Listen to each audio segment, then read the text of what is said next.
O lendário ator Sir Sean Connery é amplamente conhecido como o primeiro a interpretar James Bond, tendo estrelado os 7 filmes seguintes da franquia. Recentemente, porém, alguns segredos sobre sua vida foram revelados, chocando seus fãs. Vamos explorar os aspectos conhecidos e desconhecidos da vida de Sean Connery.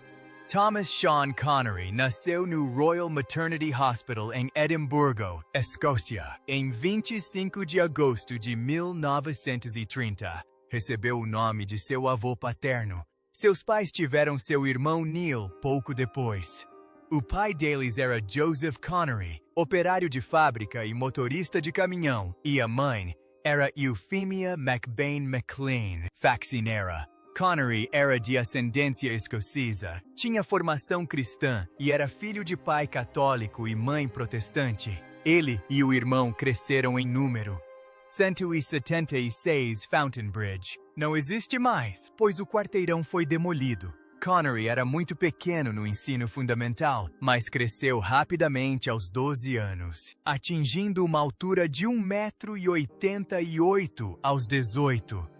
Devido à sua origem humilde e às dificuldades financeiras de seus pais, Connery não pôde ter uma educação formal. Ele abandonou os estudos aos 9 anos e teve que começar a trabalhar para ajudar a sustentar a família. Seu primeiro emprego na infância foi como leiteiro na cooperativa de St. Cuthbert. Em 2009, Connery relembrou uma conversa em um táxi. Quando peguei um táxi durante o recente Festival de Cinema de Edimburgo, o motorista ficou impressionado por eu conseguir dizer o nome de todas as ruas por onde passávamos. Como assim? Perguntou ele. Quando eu era menino, eu entregava leite por aqui. Em 1946, logo após a Segunda Guerra Mundial, Connery decidiu se alistar na Marinha Real Britânica. Foi lá que ele fez 2 tatuagens notáveis. Essas tatuagens eram importantes para Connery, como consta em seu site oficial. Ao contrário de muitas tatuagens, as dele não eram fúteis. Elas refletiam 2 compromissos de sua vida: sua família e a Escócia. Uma das tatuagens é uma homenagem aos seus pais e diz "Mamãe e Papai", e a outra é autoexplicativa: "Escócia para sempre". Ele treinou em Portsmouth, na Escola de Artilharia Naval e em uma equipe antiaérea. Mais tarde, recebeu a patente de marinheiro de primeira classe no HMS Formidable. Mas em 1949, Connery foi dispensado do serviço militar devido a complicações médicas. Ele foi diagnosticado com úlcera duodenal, uma doença hereditária que afeta principalmente os homens da família. Após a dispensa, ele retornou a trabalhos ocasionais. Para se sustentar, ele fez diversos trabalhos, desde motorista de caminhão a salva-vidas nas piscinas de Porto Belo, passando por operário e modelo para a Escola de Arte de Edimburgo. Trabalhou como polidor de caixões por um tempo antes de se dedicar a outras atividades, mas a carreira de modelo era lucrativa na época, pois ele recebia 15 shillings por hora. O artista Richard DeMarco, então, estudante e responsável por várias das primeiras pinturas de Connery, o descreveu como muito reto, um pouco tímido também, belo demais para descrever, um verdadeiro Adonis. Ele começou a malhar aos 18 anos e, em 1951, treinou com Ellington, um ex-instrutor de ginástica do Exército Britânico. Ele chegou a competir no Mr. Universe, embora o ano exato varie de acordo com diferentes relatos. O site oficial de Connery afirma que ele competiu em 1950 e ficou em 3º lugar. Outras fontes dizem que ele competiu em 1953 e ficou em 3º lugar na categoria Júnior, não podendo competir na categoria de homens altos. Connery logo se desanimou do fisiculturismo porque frequentemente perdia para americanos em competições devido à musculatura e ao tamanho deles. Ele reclamava que eles não participavam de atividades atléticas como ele, o que os faria perder massa muscular. E, de fato, ele era um apaixonado por futebol, tendo jogado pelo Bonnie Rig Rose quando criança. Ele foi convidado para um teste no East Fife e, durante uma turnê, jogou uma partida local contra um time comandado por Matt Busby, ex-técnico do Manchester United. Segundo relatos, Busby ficou impressionado com sua força física e ofereceu a Connery um contrato no valor de 25 libras por semana, o equivalente a 882 libras esterlinas em 2023. Imediatamente após a partida, Connery recorda: "Percebi que um jogador de futebol de alto nível poderia estar em declínio aos 30 anos, e eu já tinha 20 etras. Decidi me tornar ator, e acabou sendo uma das minhas decisões mais inteligentes." Inicialmente, no final de 1951, Connery ajudava nos bastidores do King's Theatre para complementar sua renda. Durante uma competição de fisiculturismo realizada em Londres em 1953, um dos competidores mencionou que estavam sendo feitas audições para uma produção de South Pacific, onde Connery conseguiu um pequeno papel como um dos meninos do coro dos Seabees. Quando a produção chegou a Edimburgo, ele recebeu o papel do cabo da Marinha Hamilton Steeves e tornou-se substituto de 2 dos jovens protagonistas. E seu salário foi aumentado de 12 libras para 14 libras por semana. A produção retornou no ano seguinte, devido à grande procura, e Connery foi promovido ao papel principal do Tenente Buzz Adams, que Larry Hagman havia interpretado no West End. Durante as filmagens, Connery permaneceu em Edimburgo. Ele se tornou alvo da gangue Valdor, uma das mais notórias da cidade. A primeira vez que foi atacado por eles foi em uma sala de bilhar, onde os impediu de roubar seu paletó. Quando saiu da sala a caminho de casa, foi seguido por 6 membros da gangue. Connery os conduziu discretamente até uma varanda de 4 metros de altura no Palais de Danse. Ali, ele sozinho lançou um ataque contra os membros da gangue, agarrando um pelo pescoço e outro pelo bíceps, e batendo suas cabeças uma contra a outra. Após essa luta, ele passou a ser tratado com grande respeito pela gangue e ganhou a reputação de homem durão. Durante o período de produção na Ópera de Manchester, no Natal de 1954, Connery desenvolveu interesse pelo teatro com a ajuda do ator americano Robert Henderson.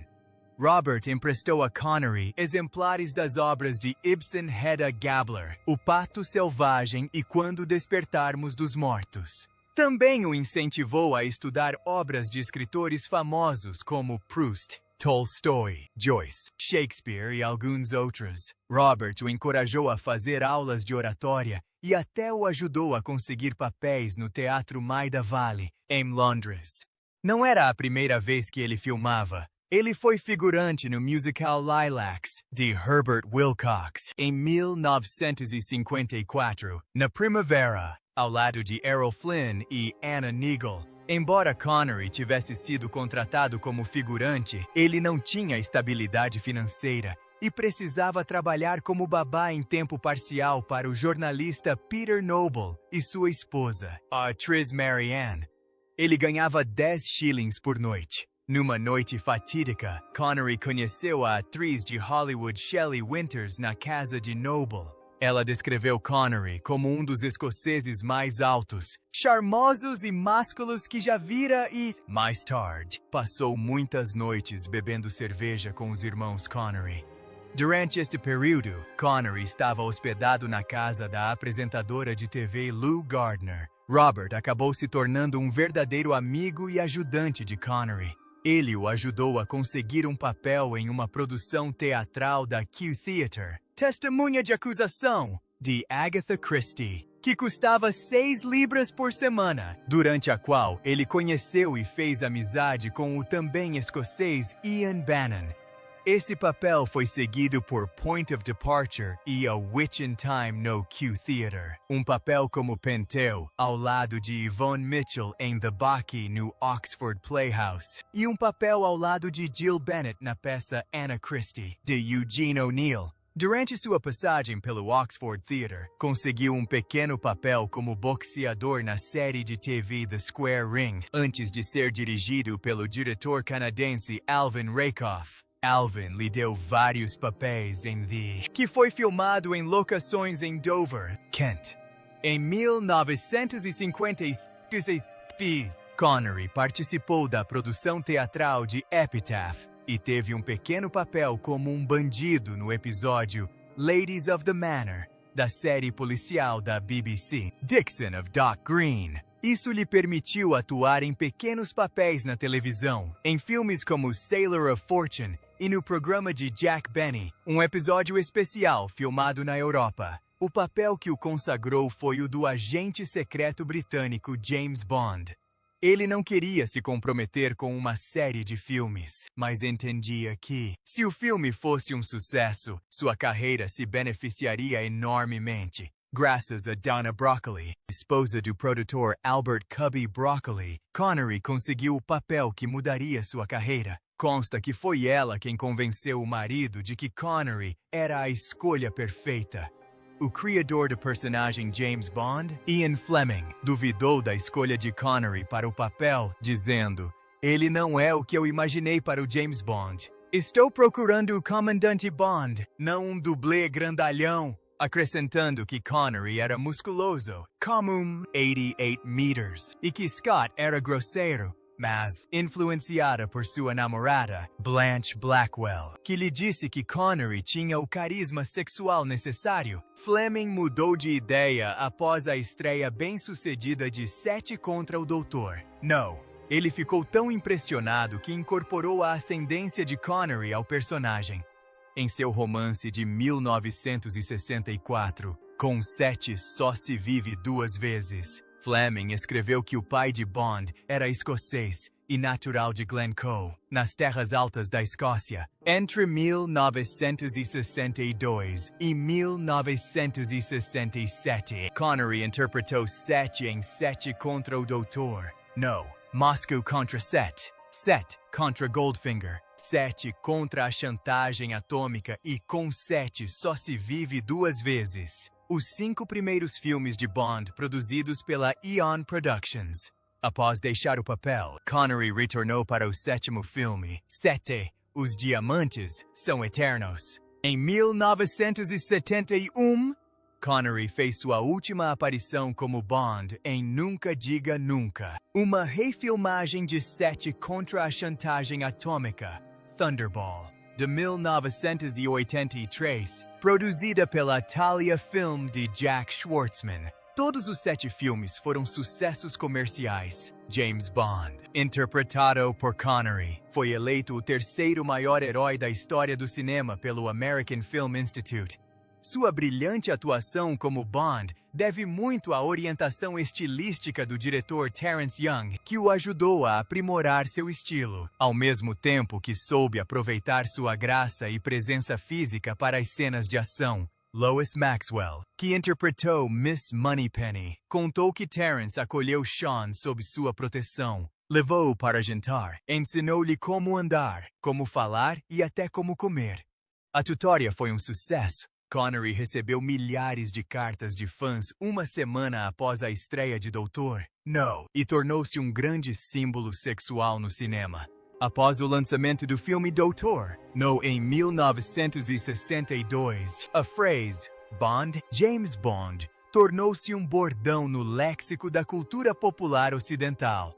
O crítico de cinema Peter Bradshaw escreve que essa é a autoapresentação mais famosa de qualquer personagem na história do cinema. Connery a executou com um estilo gélido e desdenhoso, trajando um elegante vestido de gala e com um cigarro pendurado nos lábios. A apresentação era uma espécie de desafio ou sedução, claramente dirigida a um inimigo.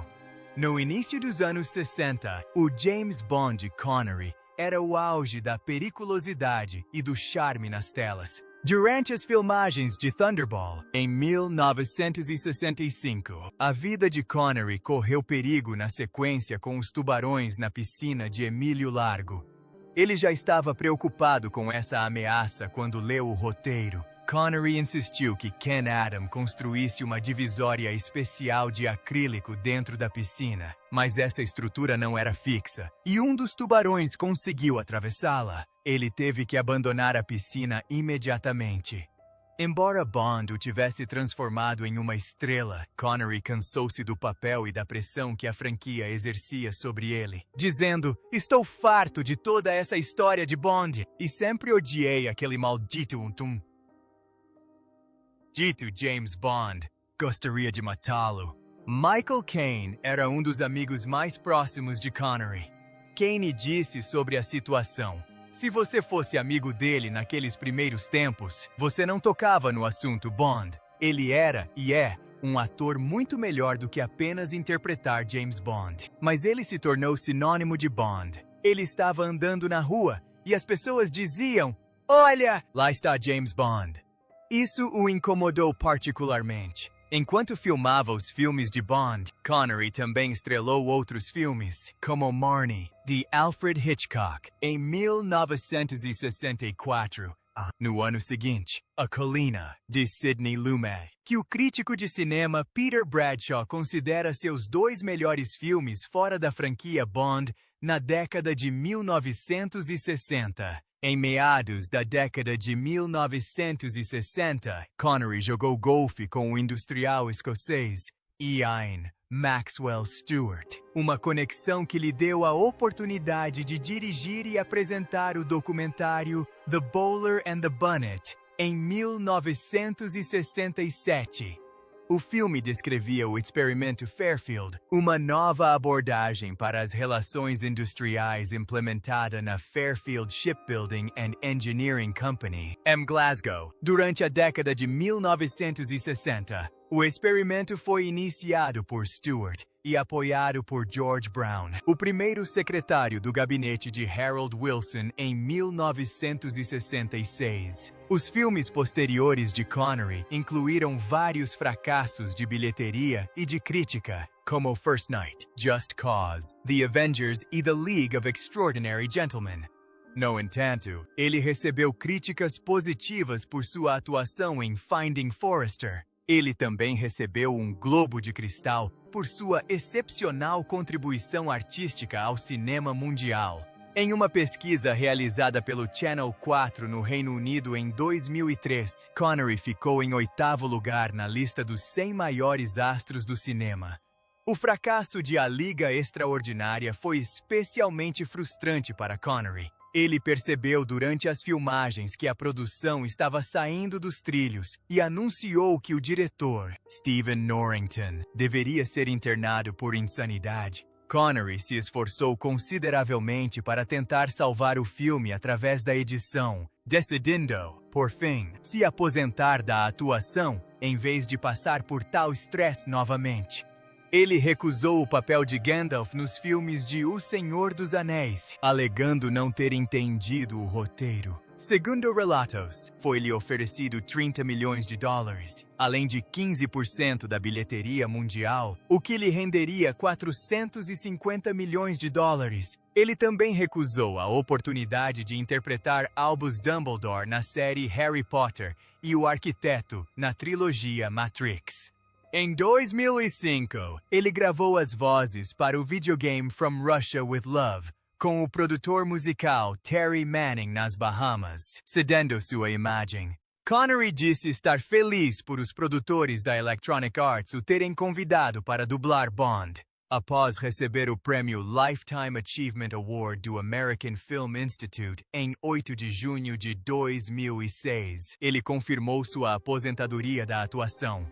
A desilusão de Connery com os idiotas que faziam filmes em Hollywood na época foi citada como um dos motivos para sua decisão de se aposentar. Em 7 de junho de 2007, ele negou os rumores de que apareceria no 4º filme de Indiana Jones, dizendo que a aposentadoria era simplesmente divertida demais. Em 2010, uma escultura de bronze de Connery em um ônibus foi instalada em Tallinn, na Estônia, em frente ao Scottish Club, cujo quadro de membros inclui escoceses apaixonados pela cultura escocesa na Estônia e alguns escoceses expatriados.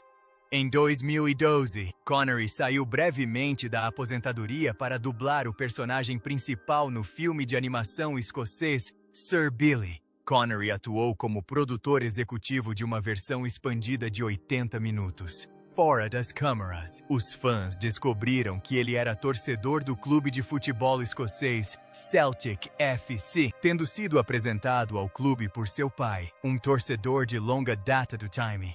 Mais tarde, Connery mudou sua lealdade para o rival histórico do Celtic, o Rangers FC. Depois de se tornar amigo íntimo do presidente do clube, David Murray, ele era um ávido jogador de golfe, esporte que aprendeu com seu amigo Ian Stewart. O golfista profissional inglês Peter Alliss deu aulas de golfe para Connery antes das filmagens de Goldfinger, o filme de James Bond de 1964, que incluía uma cena em que Connery, como Bond, jogava golfe contra o magnata do ouro, Auric Goldfinger, no Stoke Park Golf Club, em Buckinghamshire.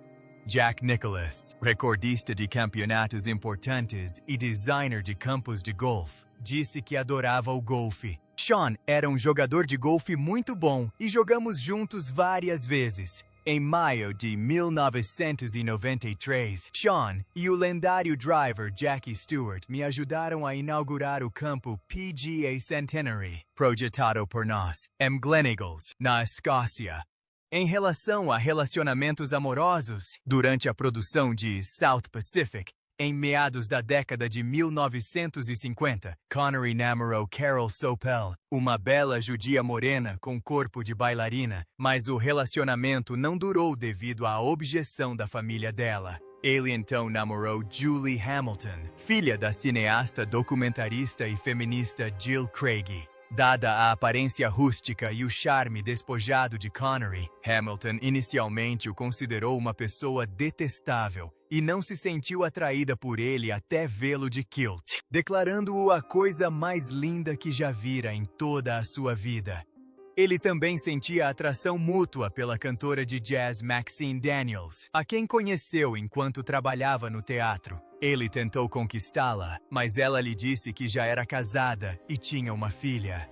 Connery foi casado com a atriz Diane Salento de 1962 a 1974. Embora tenham se separado em 1971, eles tiveram um filho, o ator Jason Joseph. Connery separou-se no início da década de 1970, período em que namorou Diane Cannon, Jill Street, John, Lana Wood, Carol Mallory e Magda Konopka. Casou-se novamente com a pintora franco-marroquina Micheline Roquebrune, com quem permaneceu casada até sua morte, em 1975.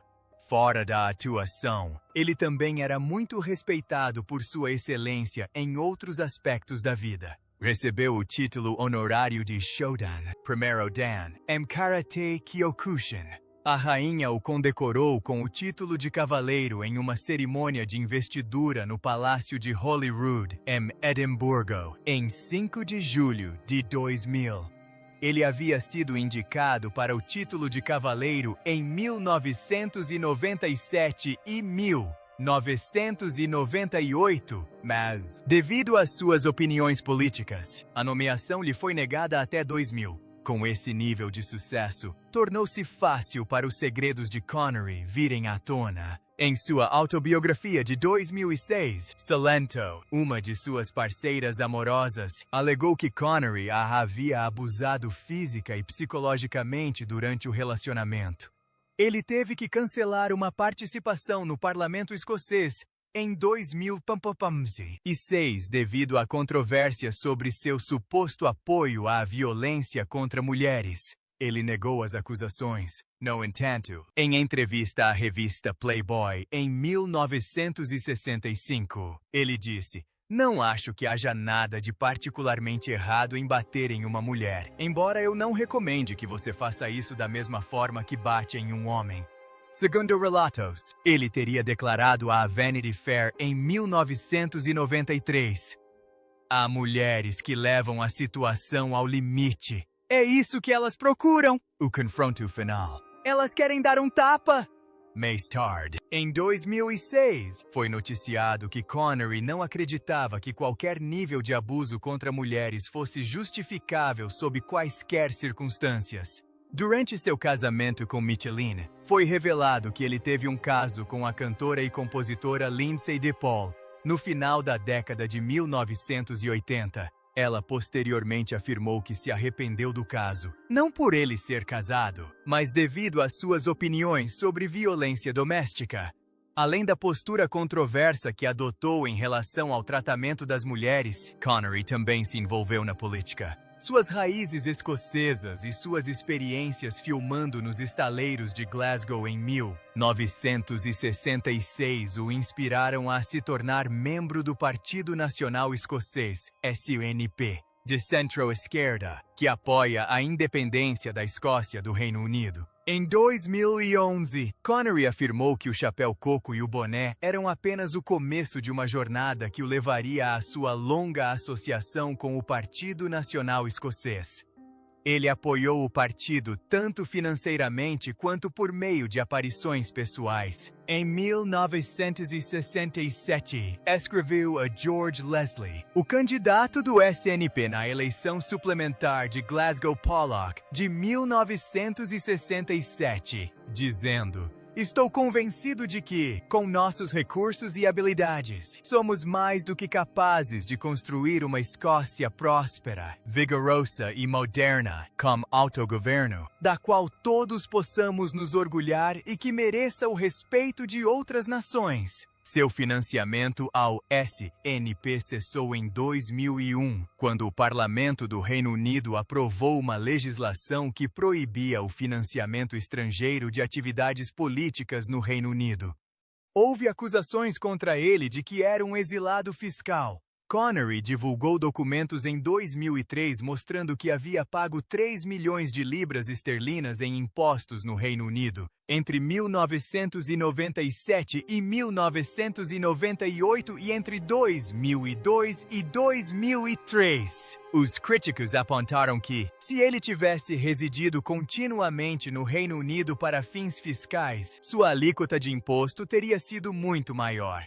Na preparação para o referendo de independência da Escócia em 2014, seu irmão Neil afirmou que Connery não iria à Escócia para mobilizar apoiadores da independência, visto que seu status de exilado fiscal limitava consideravelmente o número de dias que ele poderia passar no país. Após a venda de sua mansão em Marbella em 1999, as autoridades espanholas abriram uma investigação por sonegação fiscal, alegando que o Tesouro Espanhol havia sido lesado em 5 milhões de libras. Connery foi posteriormente inocentado pelas autoridades, mas sua esposa e outras 16 pessoas foram acusadas de tentativa de fraude contra o Tesouro Espanhol. Em 31 de outubro de 2020, aos 90 anos, Connery faleceu enquanto dormia em sua casa na comunidade de Lyford Cay, em Nassau, Bahamas. Sua morte foi anunciada por sua família e pela Eon Productions. Embora não tenham divulgado a causa da morte, seu filho Jason disse que ele vinha apresentando problemas de saúde há algum tempo. Um dia depois, sua viúva revelou que ele sofria de demência nos últimos anos de vida. A certidão de óbito de Connery foi obtida pelo TMZ um mês após sua morte, indicando que a causa da morte foi pneumonia e insuficiência respiratória, e o horário do óbito foi registrado como 1h30 da manhã. Seus restos mortais foram cremados e as cinzas foram espalhadas na Escócia em locais não divulgados em 2022. Em 2004, uma pesquisa do jornal britânico Sunday Herald reconheceu Connery como o maior escocês vivo, e uma pesquisa da Euromillions de 2011 o nomeou o maior tesouro nacional vivo da Escócia. Em 2024, o Festival Internacional de Cinema de Edimburgo criou um prêmio anual em homenagem a Connery. O Prêmio Sean Connery de Excelência em Longa-Metragem é um prêmio de 50 mil libras esterlinas concedido aos realizadores de um filme, escolhido por votação do público a partir de uma lista restrita de 10 longas-metragens que têm suas estreias mundiais no festival a cada ano.